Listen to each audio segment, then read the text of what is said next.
नमस्कार, इंस्पिरेशनल गुरुजी YouTube channel पर आपका स्वागत है। दोस्तों, बहुत अच्छी खबर आई है आपके लिए। और अगर आप निकट भविष्य में किसी भी डिपार्टमेंट में जॉब लगना चाहते थे और विशेषकर पुलिस में, तो आपके लिए बहुत अच्छी खबर है। जी हाँ, कर्मचारी चयन आयोग, भारत सरकार स्टाफ सिलेक्शन कमीशन इंडिया, उन्होंने बहुत बड़ी संख्या में एक नोटिफिकेशन जारी किया है दिल्ली पुलिस की अलग अलग कैटेगरी में मेल और फीमेल कांस्टेबल एग्जीक्यूटिव्स की रिक्रूटमेंट के लिए। तो उसकी हर एक डिटेल जानेंगे इस वीडियो में। कब से अप्लाई करना है, कौन सी अंतिम तारीख है, फीस कितनी होगी, एग्जामिनेशन शेड्यूल क्या है, सिलेबस क्या है और फिजिकल एंड्योरेंस टेस्ट क्राइटेरिया क्या है, तो ये सब जानेंगे इस वीडियो में। तो वीडियो को शेयर करते रहें, लाइक करते रहें और अगर पहली बार विजिट कर रहे हैं तो चैनल को सब्सक्राइब और बेल आइकन प्रेस करते रहें। तो चलिए शुरू करते हैं। दोस्तों, सबसे पहले मैं आपको यहाँ बता देता हूँ कि नोटिफिकेशन आया है और उसमें जो सबसे महत्वपूर्ण आपके लिए बात रहेगी वो है डेट ऑफ ऑनलाइन एप्लीकेशंस, जो कि आज से यानी कि 8 अगस्त से शुरू होने जा रही है और अंतिम जो डेट रहेगी वो सितंबर 9, 2020 रहेगी। उसके बाद अगर मैं बात करूं तो ऑनलाइन रिसिप्ट का टाइम है 7 सितंबर और मेकिंग ऑनलाइन फी पेमेंट का समय है 9 सितंबर। Last date and time of generation of offline challan 11 सितंबर तक आप जनरेट कर सकते हैं और बैंकिंग के माध्यम से आप 14 सितंबर तक इसको चलान अपना अप्लाई कर सकते हैं। फिर अगर मैं बात करूं कंप्यूटर बेस्ड एग्जामिनेशन की, सबसे अच्छी बात यह है कि आपको एक टाइम फ्रेम दिया गया है। 27 नवंबर से लेकर 14 दिसंबर तक आपका कंप्यूटर बेस्ड एग्जामिनेशन कंप्लीट करवा लिया जाएगा। बहुत अच्छी खबर है। ये आपके लिए एक बहुत मोटिवेशनल फैक्टर रहेगा जो आपको इस वैकेंसी की एग्ज़ाम्स की तैयारी करने के लिए मोटिवेट करता रहेगा। आपके सामने एक टाइम फ्रेम है और इसमें जिसने बाजी मार ली, यकीन मानिए आप एक बहुत अच्छी और बहुत रेप्यूटेड जॉब करने जा रहे हैं। फिर उसके बाद दोस्तों, जो महत्वपूर्ण चीज़ है वो मैं आपके साथ यहाँ पर शेयर करना चाहूँगा कि पे स्केल क्या होता है। दोस्तों, जो एग्जीक्यूटिव कांस्टेबल है वो पे लेवल 3 के कर्मचारी होते हैं और उनका जो बेसिक अभी अगर आप लगेंगे तो 21,700 यानी कि 1,700 आपकी अभी बेसिक है और कुल ओवरऑल एमोल्यूमेंट्स वगैरह मिलाकर ये सैलरी इसके डबल के आसपास कहीं ना कहीं आती है। तो एक अच्छा खासा इसमें आपको मिलेगा अमाउंट जो है अराउंड 35,000 के आसपास। और उसके बाद में 69,100 आपकी अंतिम बेसिक से पे है, जो अगर यही पे स्केल आपका पूरी उम्र बना रहता है। तो फिर वैकेंसी की डिटेल पता कर लेते हैं। और वैकेंसी में अगर मैं बात करूं तो अनरिजर्व कैटेगरी सबसे पहले मेल की कांस्टेबल की बात है और 1681 यहाँ पर वैकेंसी है। अनरिजर्व कैटेगरी की ईडब्ल्यूएस की 343, ओबीसी की 662, एससी की 590, एसटी की 157। तो टोटल जो जनरल कैटेगरी में मेल कांस्टेबल आए हैं ओवरऑल वो आए हैं 3433 वैकेंसी। वहीं कांस्टेबल एक्स सर्विसमैन की बात करूँ तो 226 पोस्टें हैं, आप यहाँ पर देख पा रहे हैं। Constable male ex serviceman commando specially 243 vacancies हैं और कांस्टेबल एग्जीक्यूटिव फीमेल की अगर बात करूं तो टोटल 1944 वैकेंसी है, जिसमें से अब जो सारी वैकेंसीज मिलकर बनती है 5,846। तो ये एक आपके लिए बहुत यूँ कह लीजिए कि अच्छी खबर आई है और वैकेंसी भी काफ़ी बड़ी मात्रा में है, काफ़ी क्वांटिटी में है। सिटीजन ऑफ इंडिया आपकी नेशनलिटी होनी चाहिए, 18 से 25 साल आपकी एज होनी चाहिए और एज कैलकुलेशन 2/7/1995 से लेकर 1/7/2002 के बीच आपका बर्थडे होना चाहिए और 1/7/2020 तक आपकी एज कैलकुलेट की जाएगी। फिर रिलैक्सेशन की बात है तो मैं बता दूं आपको, SC ST को 5 साल का, OBC को 3 साल का और स्पोर्ट्स पर्सन अलग अलग कैटेगरी वाइज जिन्होंने अपने रिप्रेजेंटेशन के हिसाब से उनको 5 और 10 साल की छूट मिलेगी। वहीं departmental candidate of Delhi police up to 40 year वो अप्लाई कर सकते हैं। अनरिजर्व कैटेगरी के डिपार्टमेंटल कैंडिडेट है दिल्ली पुलिस के, वो 43 साल की उम्र वाले अप्लाई कर सकते हैं और departmental candidate of Delhi police up to 45 SC ST candidates हैं। तो ये सारी चीज़ें आपको यहाँ पर दिखाई दे रही हैं जो रिजर्वेशन में छूट है उनके रिगार्डिंग। अब दूसरी बात जो यहाँ पर हमें देगी कि क्राइटेरिया क्या रहेगा, फिजिकल एंड्योरेंस का क्राइटेरिया क्या रहेगा। तो सबसे पहले यहाँ पर इसेंशियल क्वालिफिकेशंस भी है, जिसमें मैं बात करूँ तो 7/9/2020 जो क्लोजिंग डेट ऑफ रिसिप्ट है तब तक उनको 10+2 यानी सीनियर सेकेंडरी वो पास होने चाहिए किसी रिकॉग्नाइज्ड बोर्ड से। Educational qualification is relaxable up to 11 pass for the son daughter of serving retired और deceased Delhi police personnel multitasking staff of Delhi police. अगर वो 11 क्लास भी पढ़ रहे हैं तो उनको रिलैक्सेबल है।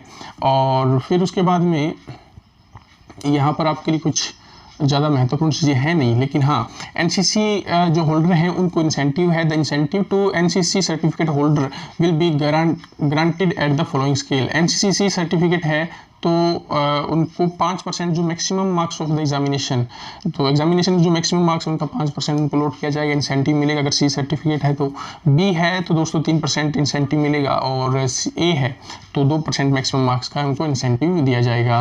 अब उसके बाद में अप्लाई आपने एसएससी की वेबसाइट पर जाकर करना है। जिस प्रकार से आप एसएससी की वेबसाइट पर विजिट करेंगे तो आपको फर्दर नोटिफिकेशन उसमें से मिलते रहेंगे। लेकिन फ़ी आपकी जैसा कि मालूम है हमें, जनरल कैटेगरी में 100 है, विडो एक्स सर्विसमैन और SC ST को एग्जेम्प्टेड है, उनको कोई फ़ीस लगती नहीं है, और जनरल OBC इनकी 100 रुपीज़ लगती है। तो फीस भी ज़्यादा अच्छी बात है ये कि ज़्यादा नहीं होती। SSC में बैंकिंग की तरह 750 850 रुपये के आसपास की अब फीस है।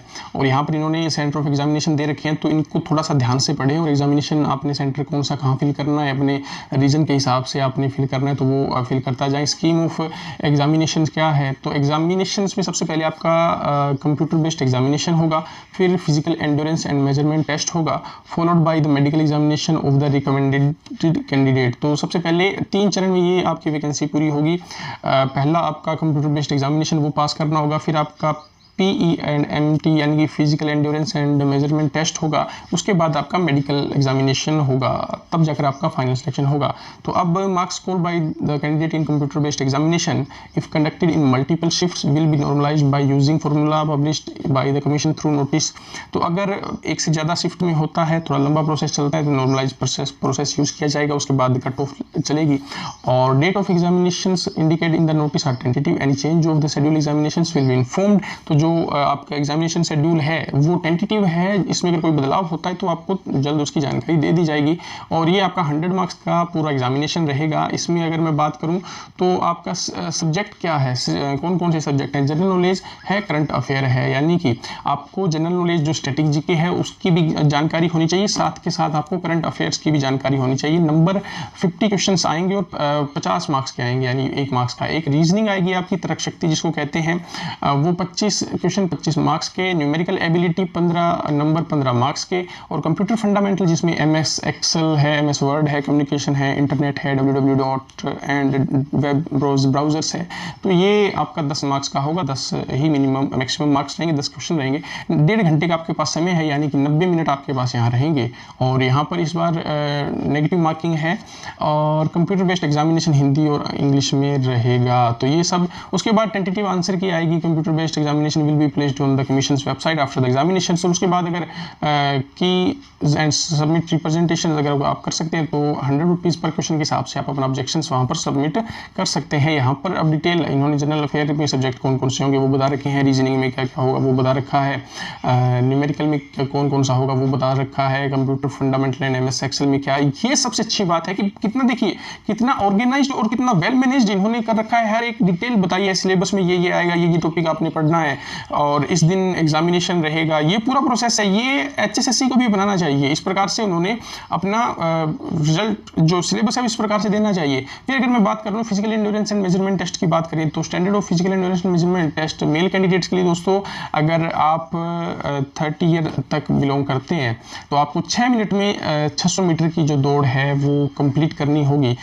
देख रखा है। फिर लॉन्ग जंप जो 30 साल तक वाले हैं उनको 14 फीट और 3 फुट 9 इंच आपने हाई जंप लगाना है। तो अभी से तैयारी शुरू कर दीजिए, अच्छी खासी आपका इम्तिहान होने वाला है। अबाउट 30 to 40 ईयर्स अगर मैं बात करूं तो 7 मिनट आपको 1600 मीटर दूरी तय करने के लिए मिलेंगे।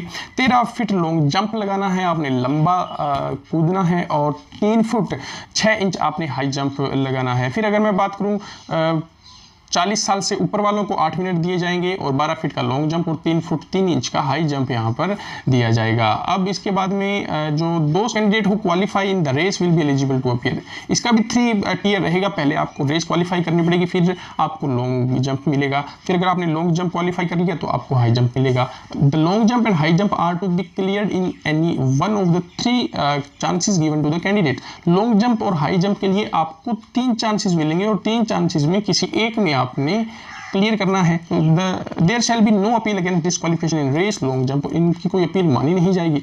तो जो मेल कैंडिडेट है उनके लिए मेजरमेंट जो रहेगा 170 सेंटीमीटर हाइट मांगी गई है। और जैसा कि आपको पता है हिल एरिया में गढ़वाली, कुमाऊनीज, गोरखास, डोगराज, मराठाज, इन सब के लिए 5 सेंटीमीटर की छूट रहती है। SC/ST कैंडिडेट्स के लिए भी 5 सेंटीमीटर की छूट रहती है। सर्विंग जो और डिसीज रिटायर्ड दिल्ली पुलिस के पर्सनल हैं उनके सन्स को भी 5 सेंटीमीटर की छूट है।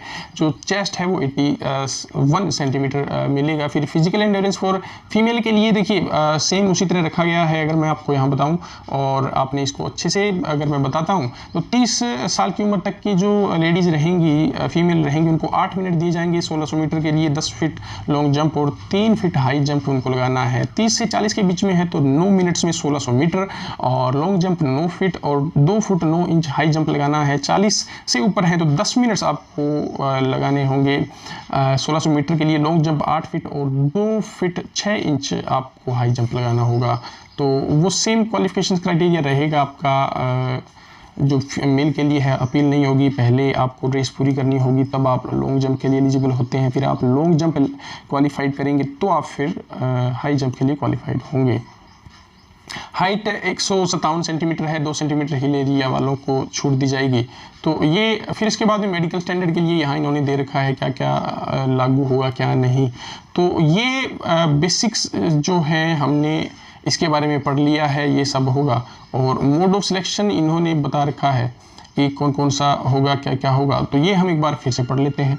द रिक्रूटमेंट प्रोसेस जो होगा कंप्यूटर बेस्ड एग्जामिनेशन होगा, उसके बाद में इनका physical endurance and measurement test होगा, फिर medical examination of finally selected candidates का होगा। तो ये जो मेडिकल होगा वो फाइनली सिलेक्टेड कैंडिडेट्स का ही होगा।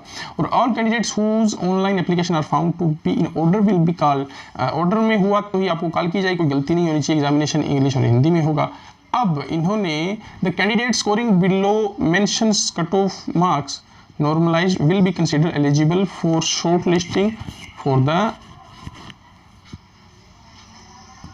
next stage। अनरिजर्व्ड के लिए 35 नंबर है उनको, और SC/ST और PC EWS के लिए 30 मार्क्स कम से कम आपको लेके आने हैं, और ESM के लिए 25 मार्क्स। तो ये आपने कम से कम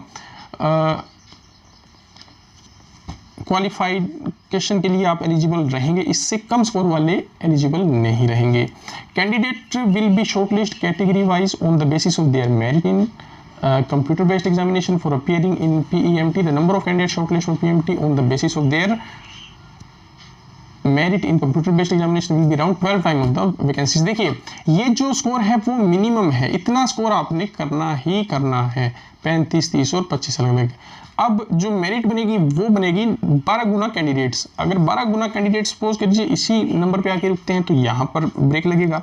अगर सपोज कीजिए इनसे 10-10 नंबर अबव जाते हैं, ऊपर जाते हैं, तो वहाँ पर ब्रेक लगेगा, फिर ये मैटर नहीं करेगा। लेकिन ये मिनिमम आपका क्वालिफिकेशन क्राइटेरिया है, इतना आपने स्कोर करना ही करना है। तो ये सब चीज़ें आप दिल्ली पुलिस की वेबसाइट पर जाकर भी देख सकते हैं और ssc.nic.in पर भी देख सकते हैं। दिल्ली पुलिस की वेबसाइट delhipolice.nic.in ये आपके सामने स्क्रीन के सामने है। तो मेरे ख्याल से ये डिटेल्स जो हैं आपकी काफ़ी हो चुकी है। और अगर आप इसी तरह की इन्फॉर्मेशंस अपने YouTube चैनल के द्वारा पाना चाहते हैं तो चैनल को सब्सक्राइब करना, बेल आइकन प्रेस करना ना भूलें। धन्यवाद, इजाज़त दीजिए।